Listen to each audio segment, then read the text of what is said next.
Chapter 1. I'd always thought they would come for me at night, but it was the hottest part of the day when the 6 men rode onto the plain. It was the harvest time. The whole settlement had been up early and would be working late. Decent harvests were never guaranteed on the blighted land permitted to Omegas. Last season, heavy rains had released deeply buried blast ash into the earth. The root vegetables had come up tiny, or not at all. A whole field of potatoes grew downward. We found them, blind-eyed and shrunken, 5 feet under the mucky surface. A boy drowned digging for them. The pit was only a few yards deep, but the clay wall gave way, and he never came up. I thought of moving on, but all the valleys were rain-clogged, and no settlement welcomed strangers in a hungry season. So, I'd stayed through the bleak year. The others swapped stories about the drought, when the crops had failed 3 years in a row. I'd only been a child then, but even I remember seeing the carcasses of starved cattle sailing the dust fields on drafts of their own bones. But that was more than a decade ago.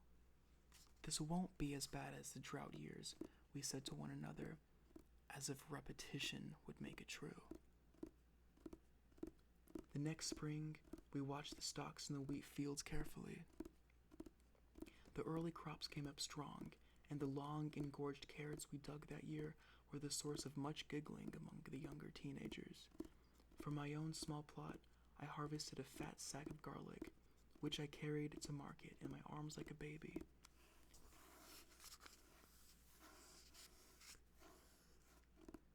All spring I watched the wheat in the shared fields growing sturdy and tall. The lavender behind my cottage was giddy with bees, and inside my shelves were loaded with food. It was harvest time when they came. I felt it first. I had been feeling it, if I were honest with myself, for months, but now I sensed it clearly. A sudden alertness that I could never explain to anybody who wasn't a seer. It was a feeling of something shifting, like a cloud moving across the sun, or the winds changing direction. I straightened, scythe in hand, and looked south. By the time the shouts came from the far end of the settlement, I was already running. As the cry went up and the 6 mounted men galloped into sight, the others ran too. It wasn't uncommon for alphas to raid Omega settlements, stealing anything of value. But I knew what they were after. I knew, too, that there was little point in running. That I was 6 months too late to heed my mother's warning. Even as I ducked under the fence and sprinted toward the boulder-strewn edge of the settlement, I knew they would get me. They barely slowed to grab me. One simply scooped me up as I ran, snatching the earth from under my feet. He knocked the scythe from my hand with a blow to my wrist and threw me face down across the front of the saddle. When I kicked out, it only seemed to spur the horse to greater speed.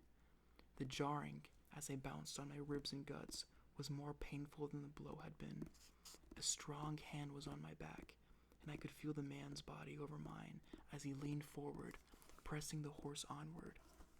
I opened my eyes, but shut them quickly when I was greeted by the upside-down view of the hoof-whipped ground bolting by. Just when we seemed to be slowing, and I dared to open my eyes again, I felt the insistent tip of a blade at my back. "We're under orders not to kill you," he said. "Not even to knock you out," your twin said. "But anything short of that, we won't hesitate. If you give us any trouble, I'll start by slicing a finger off, and you'd better believe I wouldn't even stop riding to do it. Understand, Cassandra?" I tried to say yes, managed a breathless grunt instead. We rode on. From the endless jolting and the hanging upside down, I was sick twice. The second time on his leather boot, I noted with some satisfaction. Cursing, he stopped his mount and hauled me upright, looping a rope around my body so that my arms were bound at my sides.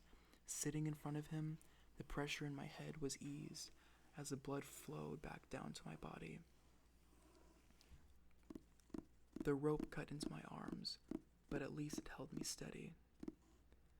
Grasped firmly by the man at my back, we traveled that way for the rest of the day. At nightfall, when the dark was slipping over the horizon like a noose, we stopped briefly and dismounted to eat. Another of the men offered me bread, but I could manage only a few sips from the water flask, the water warm and musty. Then I was again hoisted up in front of a different man now, his black beard prickling the back of my neck. He pulled a sack over my head, but in the darkness, it made little difference.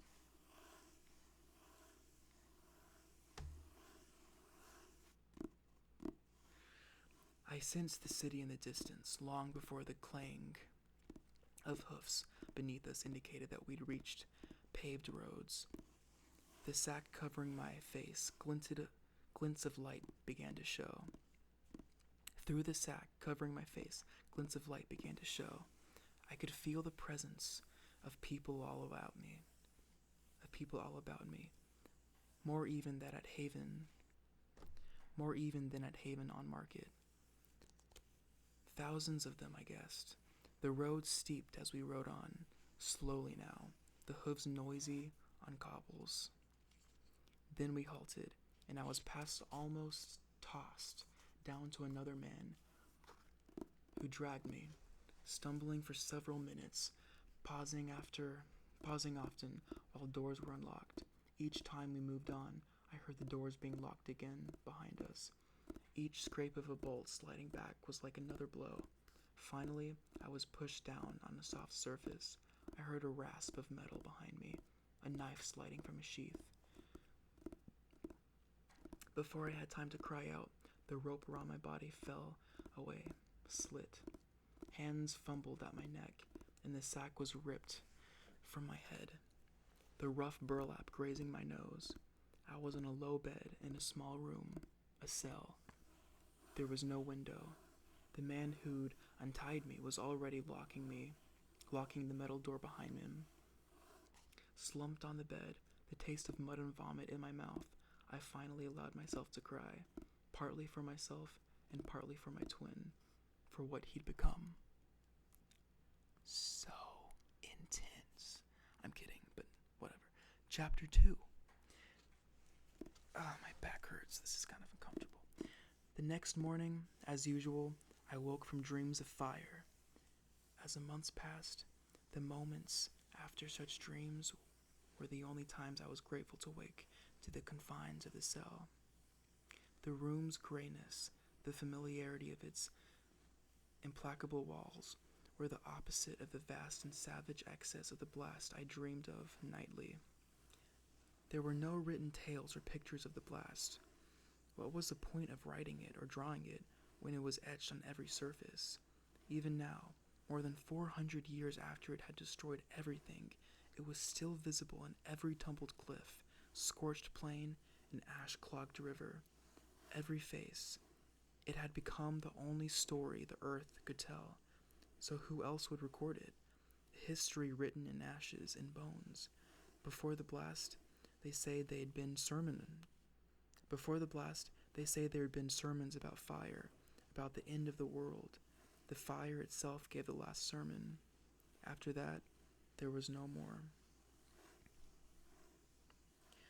Most who survived were deafened and blinded.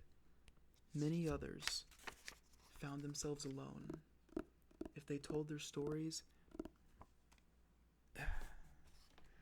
it was only to the wind. Even if they had companions, no survivor could ever properly describe the moment it happened, the new color of the sky, the roar of sound that ended everything. Struggling to describe it, the survivors would have found themselves, like me, stranded in that space where words ran out and sound began. The blast shattered. In an instant, it cleaves time irrevocably into before and after. Now, hundreds of years later, in the after, no survivors remained, no testimonies. Only seers like me could glimpse it, momentarily in the instant before waking, or when it ambushed us in the half second of a blink, the flash, the horizon burning up like paper.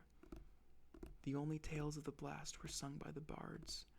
When I was a child, the bard who passed through the village each autumn sang of other nations across the sea, sending the flame down from the sky, and of the radiation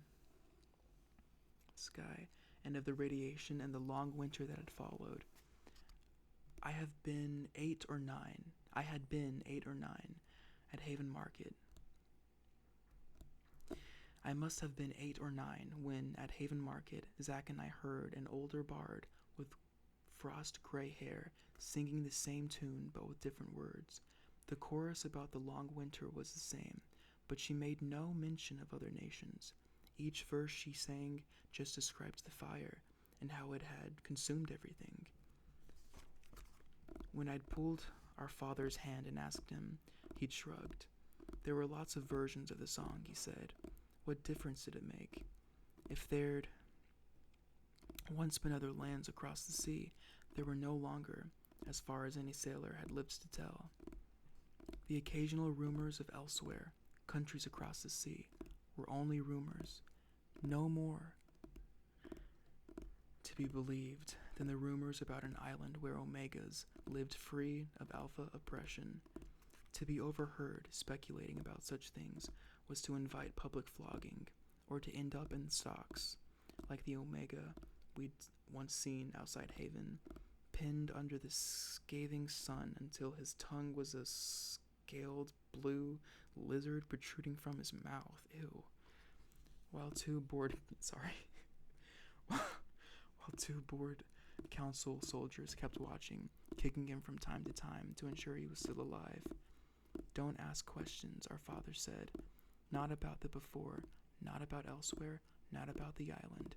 People in the before asked too many questions, probed too far, and look what that got them. This was the world now, or all we'll ever know of it, bound by the sea to the north, west, and south, the deadlands to the east, and it made no difference where the blast came from. All that mattered was that it came. It was all so long ago, as unknowable as the before that it had destroyed, and from which only rumors and ruins remained. In my first months in the cell, I was granted the occasional gift of sky. Every few weeks, in the company of other imprisoned Omegas, I was escorted onto the ramparts for some exercise and a few moments of fresh air. We were taken in groups of 3, with at least as many guards.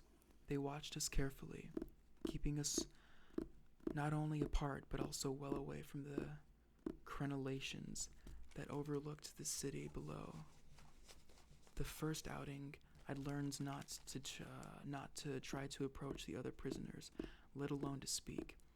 As the guards escorted us up from the cells, one of them had grumbled about the slow pace of the pale-haired prisoner hopping on one leg.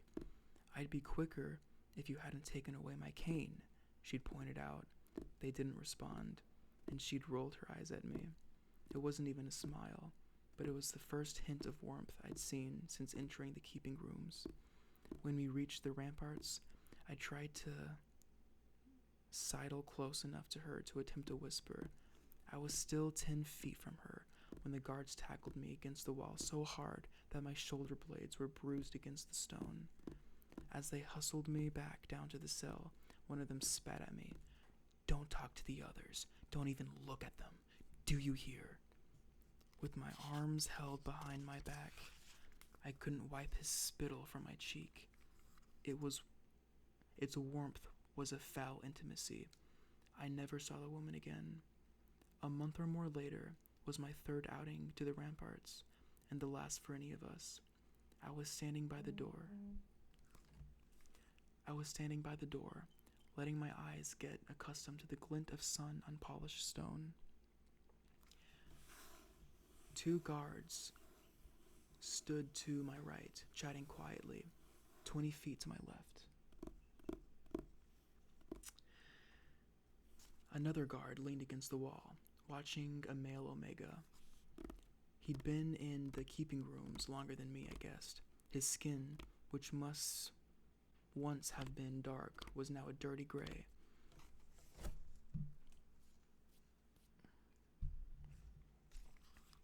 More telling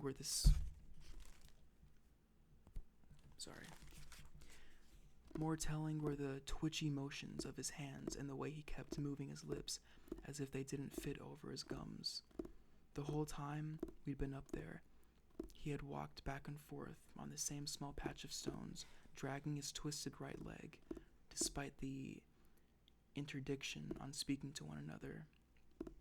I could periodically hear his muttered counting, 247, 248. Everyone knew that many seers went mad, that over years the visions burned our minds away. The visions were flame, and we were the wick. This man wasn't a seer, but it didn't surprise me that anyone held for long enough in the keeping rooms would go mad. What chance, then, for me, contending with the visions at the same time as the unrelenting walls of my cell? In a year or two, I thought, that might be me, counting out my footsteps as if the neatness of my numbers could compose some order on my broken mind. Between me and the pacing man was another prisoner, perhaps a few years older than me, a one-armed woman with dark hair and a cheerful face. It was the second time we'd been taken to the ramparts together. I walked as close to the edge of the ramparts as the guards would allow and stared beyond the sandstone crenellations as I tried to contrive some way that I might speak or signal to her. I couldn't get close enough to the edge to get a proper look at the city that unfolded beneath the mountainside fort. The horizon was curtailed by the ramparts, beyond which I could see only the hills, painted gray with distance. I realized the counting had stopped. By the time I turned around to see what had changed, the older Omega had already rushed at the woman and gripped her neck between his hands. With only one arm, she couldn't fight hard enough or cry out quickly enough. The guards reached them while I was still yards away, and in seconds, they'd pulled him off of her, but it was too late.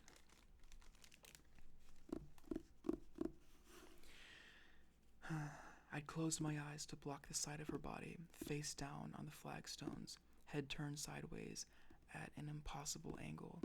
But for a seer, there's no refuge behind closed eyelids. In my shuddering mind, I saw what else happened at precisely the moment that she died. 100 feet above us, inside the fort, a glass of wine dropped. Sharding red over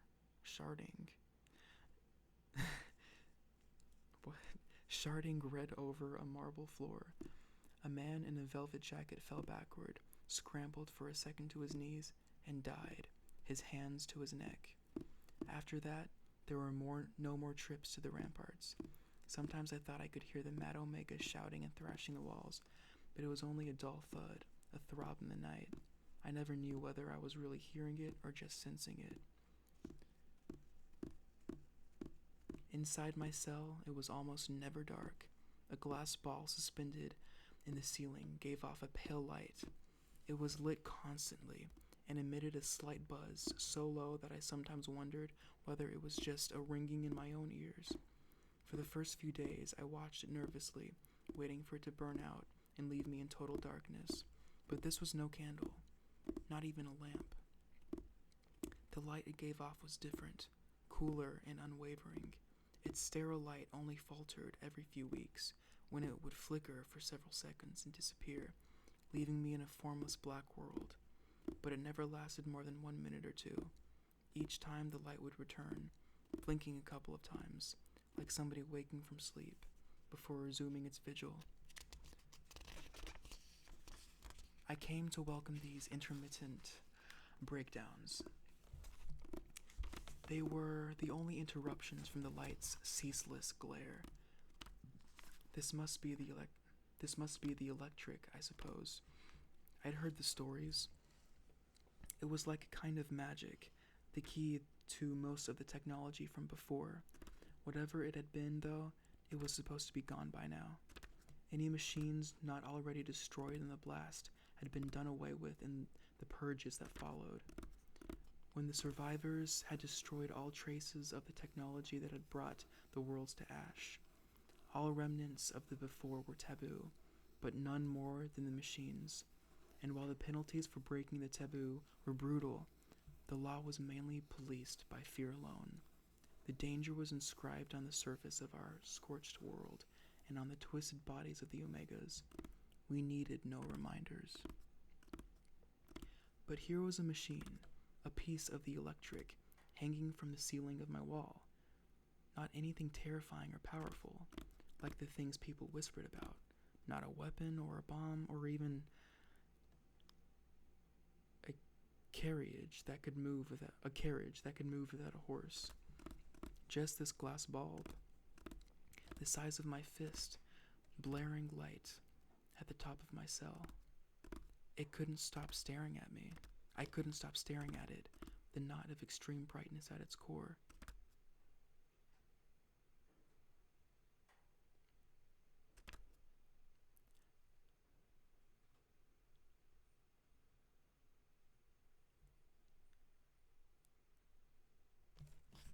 Sharply white, as though a spark from the blast itself were captured there. I stared at it for so long that when I closed my eyes, the bright shape of it was etched on my eyelids' darkness. I was fascinated and appalled, wincing beneath the light in those first days as though it might explode. When I watched the light, it wasn't only the taboo that scared me. It was this act of witness. It was this act of witnessment for me. But when I watched the light, it wasn't only the taboo that scared me. It was this act of witness. It was what this act of witness meant for me. If a word got out that the council was breaking the taboo, there'd be another purge.